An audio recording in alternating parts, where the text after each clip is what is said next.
उनका ऑपरेशन होना चालू हुआ। ऑपरेशन के लिए लेकर गए तो जांचें पूरी चालू हो गई और जांच करने पर वापिस बाहर आकर डॉक्टर बोले कि इनका लीवर डैमेज नहीं है, लीवर ने काम करना प्रारंभ कर दिया। अब हमारे पास में तो पैसा नहीं, तब डॉक्टर ने कहा काउंटर पर जाओ, तुम्हारा पूरा हिसाब बना लो।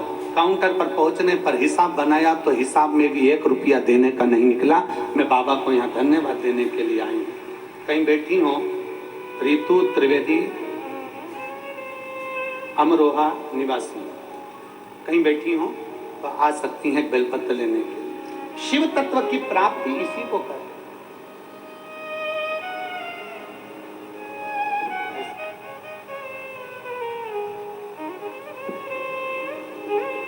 शिव तत्व की प्राप्ति इसी को कहते हैं।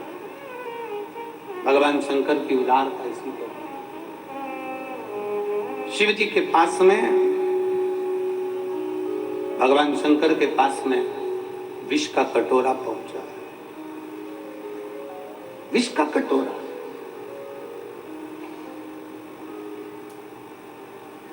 और जब भोलेनाथ जी के पास में विष का कटोरा आया,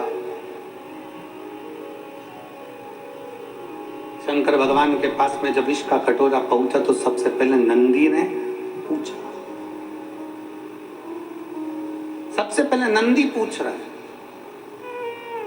नंदी ने विचार किया, क्या है इसमें? कहा, देवताओं ने कहा इसमें विष भरा है। विष, विष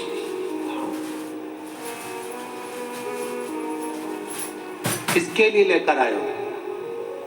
कौन पिएगा ये? देवताओं ने कहा ये विष हम भगवान शंकर के लिए लेकर आए। शिव पिएंगे? हाँ।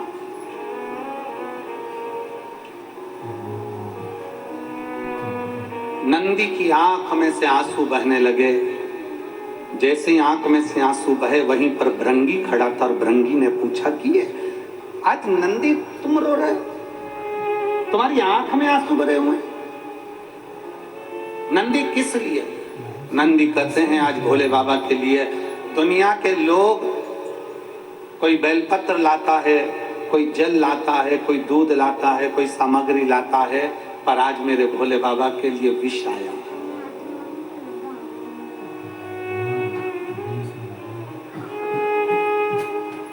आज मेरे शंकर के लिए विष आया।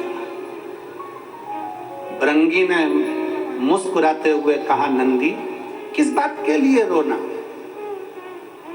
वो शिव है, देव अधिदेव महादेव है। अमृत पिए वो देव कहलाता है और जो विष पीता वो महादेव कहलाता है। घर का जो बड़ा होता है, घर का जो बुजुर्ग होता है, घर का जो बड़ा होता है, घर का जो बयो होता है, उसको बहुत जहर पीना पड़ता है, बहुत विष के घुट निगलना पड़ता है, बहुत पीना पड़ता है।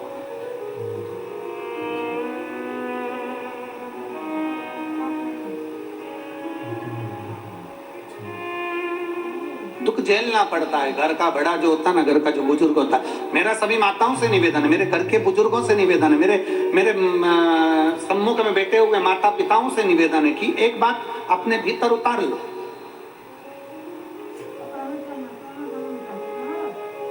60 के बाद तुम्हारे सिग्नेचर तुम्हारे ऑफिस में नहीं चलते।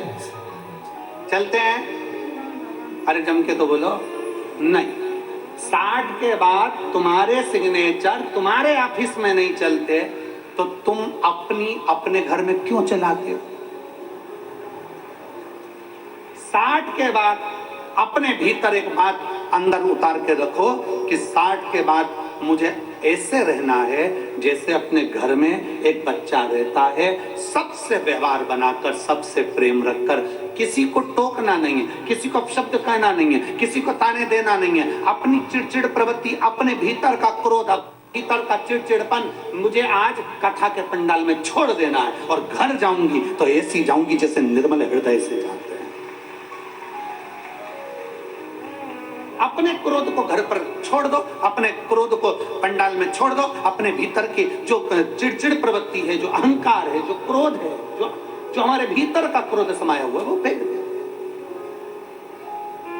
और हम क्या करते हैं, हम ये विचार में रहते हैं, बहू को कुछ नहीं आता, बेटों को कुछ नहीं आता, बेटी को कुछ नहीं आता, दामाद को कुछ नहीं आता, छोटे भाई को कुछ नहीं आता, छोटी दुल्हन को कुछ नहीं आता, इसको कुछ नहीं आता, उसको कुछ नहीं आता, बस केवल अपने को। ना 60 की अवस्था के बाद में ये विचार करना है कि हमको थोड़ा सा संभाल कर अपनी जिंदगी को जीना है, खूब अच्छे से रहो, एक से बढ़कर एक साड़ी पहनो, एक से बढ़कर एक सूट पहनो। 60 के बाद में तुम खूब अच्छे कपड़े पहनो, हम मना नहीं करेंगे, खूब अच्छे अच्छे जेवर पहनो, आभूषण पहनो, रतन माणिक मोती पहनो, अच्छा अच्छा खाओ पियो, एंजॉय करो। पर इतना याद रखो कि 60 की अवस्था के बाद में अपनी वाणी पर थोड़ा सा संयम रखो, अपने व्यवहार को प्रबल बनाओ, अपनी वाणी को प्रबल बनाओ, मिठासता से परिपूर्ण बनाओ, मिठासता से।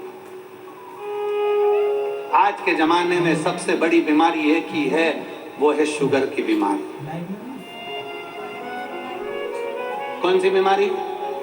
जम के बोलो जरा, शुगर की बीमारी। पहले के समय में मेरी बुजुर्ग माताएं बैठी हैं, यहाँ पर जितनी बुजुर्ग माताएं हैं उनसे पूछना कि पहले के समय में शुगर होती थी क्या? जम के बोलो जरा। नहीं, पहले के समय में चाय इतनी मीठी पीते थे कि होठ चिपक जाते थे, और चाय पी के सो जाते तो चींटी चिपक जाती थी। बोलो सही है कि गलत है?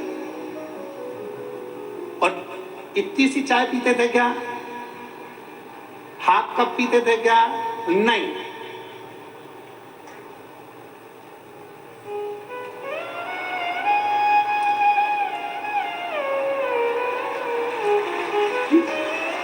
इतनी सी चाय से क्या हो? तुम सोचो जरा, विचार करो कि इतनी सी चाय पीते थे। नहीं, दूध पिए इतना गिलास भर के, लोटा भरकर, मक्खन खाए ढेर सारा, खूब मीठा मीठा लड्डू पेड़ा, भोजन करे तो मीठा होना जरूरी है, उठे तो मीठा होना जरूरी है, चाय ढेर सारी लोटा भर के पीना, सुबह दोपहर शाम 3-4, और कहीं पे भी चले जा फिर चाय आन दो, फिर मीठा आन दो। तो ये तो अपने चलता रहता। तो शुगर की बीमारी थी क्या? नहीं। क्यों नहीं थी? क्योंकि पहले शुगर की बीमारी इसलिए नहीं थी कि लोग मीठा खाते थे तो मीठा बोलते थे। आज के जमाने में लोग मीठा खा तो रहे हैं पर बोल नहीं पा रहे, तो वो शुगर जो है ना वो ब्लड में चली जा रही है, इसके कारण ब्लड में शुगर की बीमारी हो रही है। इसका लेवल बराबर करना है तो मीठा खाओ और मीठा बोलो। मीठा बोलोगे तो शुगर का लेवल बराबर चलता रहेगा, ना हाई ना कम न लो ना हाई। शुगर के लेवल को बराबर रखना है तो मीठा खाओ, मना नहीं है, पर जीवान से मीठा निकालते रहो, इतना मीठा निकालो। फिर वही वाली बात आ गई, प्रेम से वो सब मिलो, मैं नहीं सुनिया पहाड़ों माँ वैष्णव रानी, वो जग कल्याणी।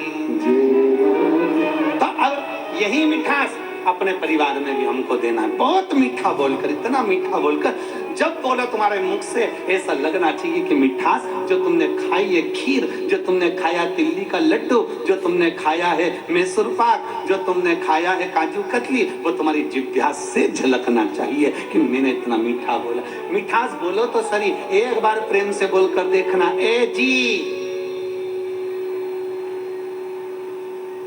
और पक्का इतना प्रेम से बोलोगी तो वो खसक लो जी, वरना 500 गया जी।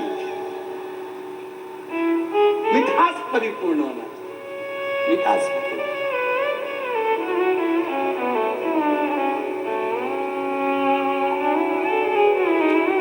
इस प्रेम की वाणी को बढ़ाना।